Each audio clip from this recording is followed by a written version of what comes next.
Okay. It's not matter what talk. Give me a packet. Oh wait. Okay. Desmond, you did just finish first. Please, Bob. No, always. I got your paragraph. And everything else.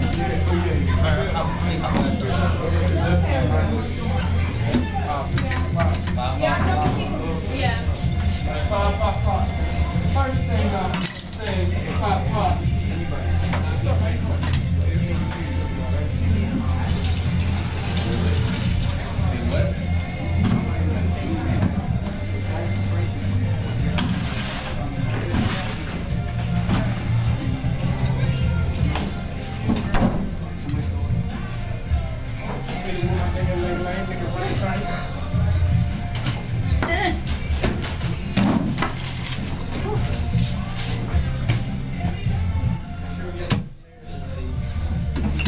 Somebody still got popcorn in plastic bag.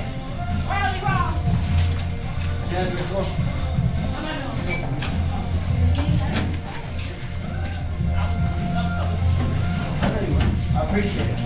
And I don't be late, right? I don't need like that. So I need to see your notes from yesterday, right? Print those out and then get ready for your quiz. The one that you have.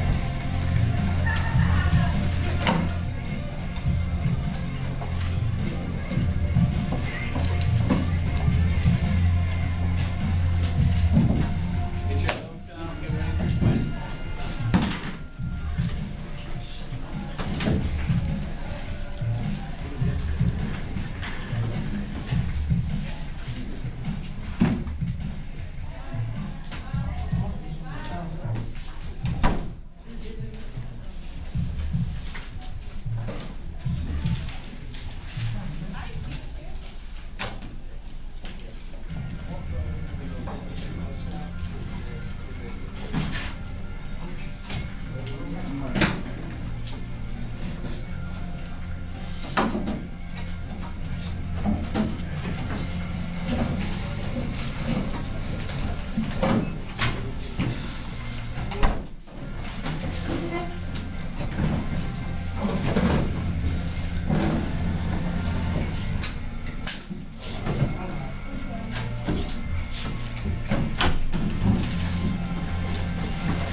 So let's go through your notes.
Alright,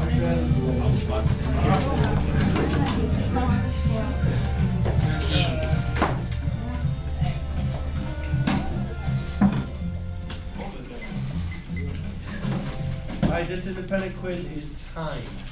I'm not. We gotta step up our game a little bit. So we're gonna time this one. So you are going to have no calculator quiz. Wait, we don't need calculators for this one? You're gonna have 4 minutes. Don't move it until I say go. You have 4 minutes. Don't move it, don't flip it over until I say. It is 4 questions. They have 3 minutes. Yo, basically.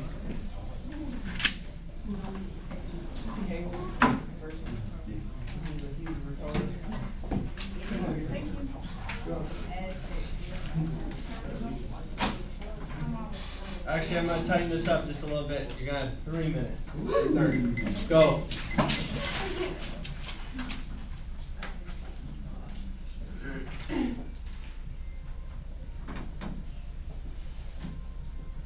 And when you're ready.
Remember, if it's the same term, you got to combine them.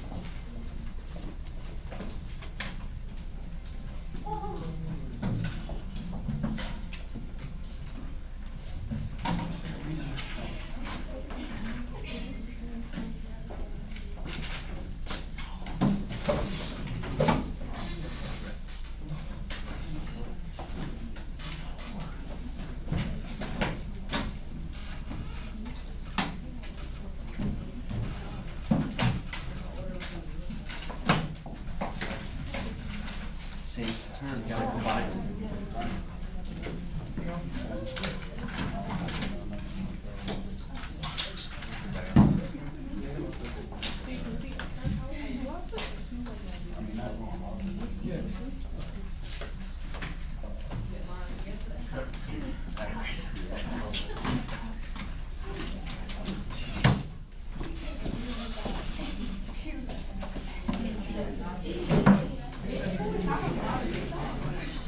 Ready for your lecture notes? Yeah. Get them ready.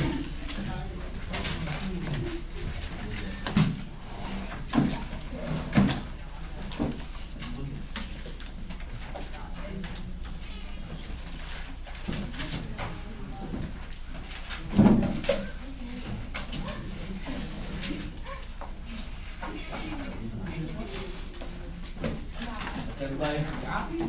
8 seconds. 8 seconds. Let's go. Alright, prepare your book. You have 30 seconds to get your notes prepared for a lecture today.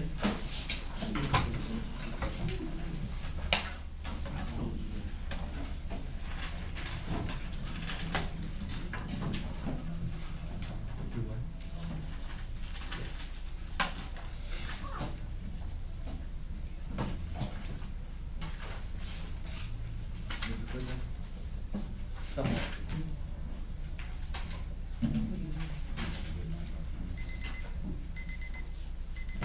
Alright, let's go ahead and start. So, today's lecture, I'm going to be repeating some information from last lecture, but the reason I'm repeating is because I do want you to write it again. because these are very close confusers. That means these two things that we're going to learn, catalysts and intermediates, are really close together, that sometimes we flip them in our brain, so I want you to see them together again. And then hopefully seeing it separate yesterday, seeing it together today, you're going to be able to differentiate when it comes time to produce on the test. Okay? So, first thing we're going to dive into, again, just here's a reminder, reaction mechanisms. Okay, is a series of elementary steps that make up an overall reaction. Okay, so these are not seen in the overall reaction. A mechanism gives not every single reactant, not every single product will be seen in your overall reaction. So it's just a series of elementary steps. In this case, we have, looking on the board, we have 3 elementary steps. Step 1 is, as we saw yesterday, the rate determining step, and it's also the one that we would write the rate law off of. So if we were writing the rate law off of this, our rate law would equal K, A to the first power, concentration of B to the first power. So our overall reaction order would be 2 in this case. Now, when we're trying to determine reaction intermediates, I'm not going to spend a lot of time on this. We had straight hundreds, 285, so that's very good for our quizzes this morning. So instead of spending a lot of time talking about reaction intermediates, I'm just going to remind you that these are the things that are consumed in this process, and they're never seen in the overall reaction, right? So in this case, here's our overall reaction. So the thing that was consumed is product C here is directly consumed in the reactants here. That's the key. The directly consumed is what you want to see. You want to see it in the products, then you see it directly in the reactants of the next step. Okay, so product C consumed, product D consumed. Those are the reaction intermediates in this case. So we have C and D as reaction intermediates. Now, when we're looking at catalysts, okay, catalyst is a different story. Remember, the goal of a catalyst is to lower the activation energy, okay? So within a reaction mechanism, a catalyst, for the most part, remains unchanged. Here's what that means. So you're going to see it at the beginning of a step, and then you're going to see it at the very end cancel out somewhere. It's not going to affect the overall reaction. It's just going to speed up the reaction.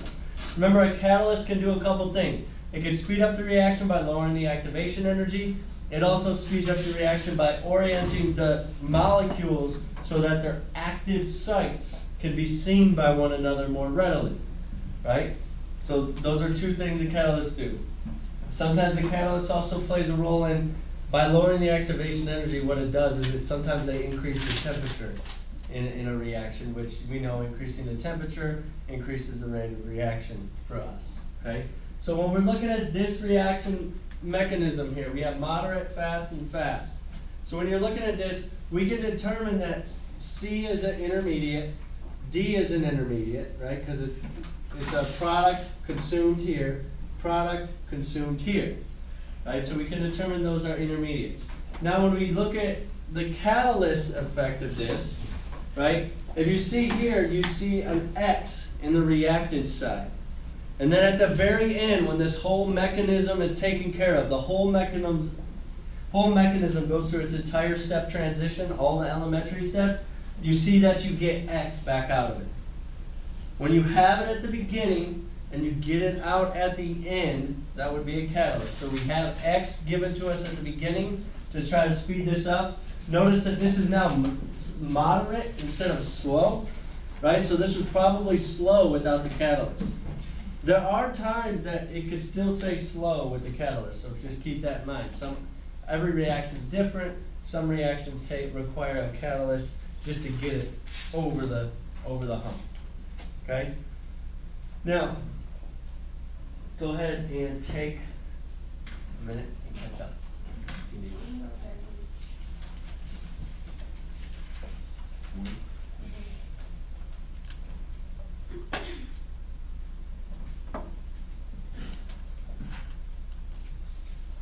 So 1 minute to catch up.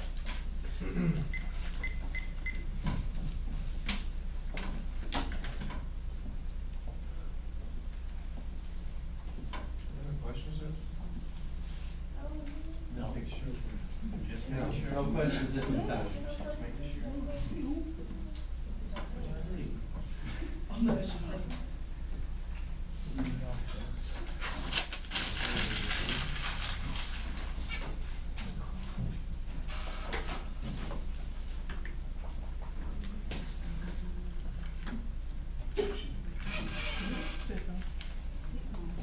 Okay? Let's keep rolling. Alright, so catalyst versus intermediate. So this is an example. This is I'm giving you an example problem up here. I'm going to work it out on the dry erase board with you. So we're looking at this reaction mechanism where we're going to have to write the overall reaction for this system, for what is taking place here. Okay? So instead of me, I'm not going to spend a lot of time trying to write both of these reactions out. I'm literally just going to look at this and produce intermediates from this, produce catalysts, and then write the overall reaction. Okay? So as we're looking through step 1 and step 2. These are our steps that we look through.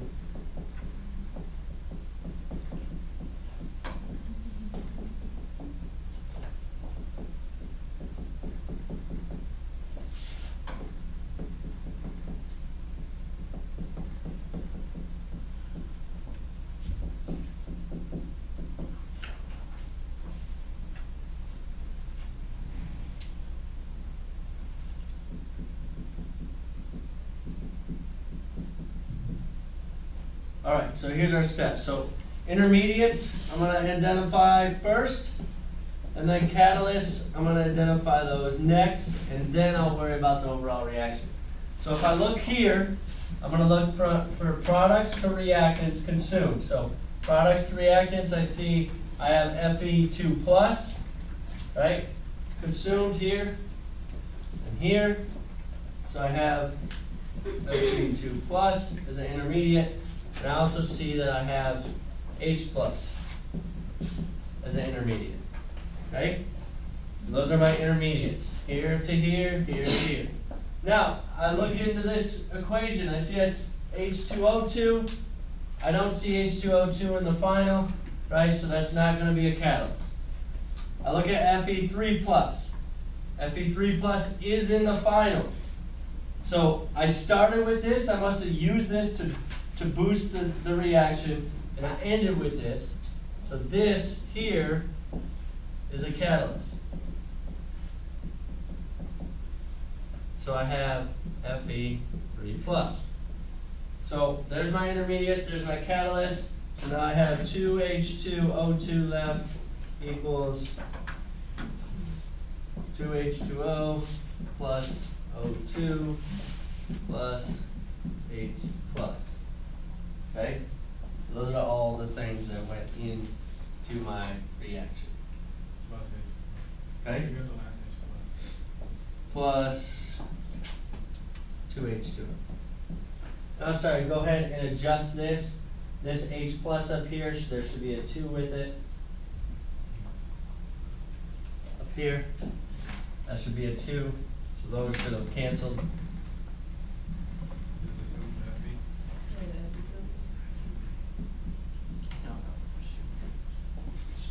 Yes. Save for the Fe2 plus. Okay? So that gives you a reaction. Then I'm not going to go into the overall balancing of that, but keep in mind your reaction needs to be balanced. Right? But those are things you need to do. That's not things for this lesson today. You already have 2H. Yeah. Okay. So go ahead and catch up. Take off the second 2H. Oh, this one. Gotcha. There you go.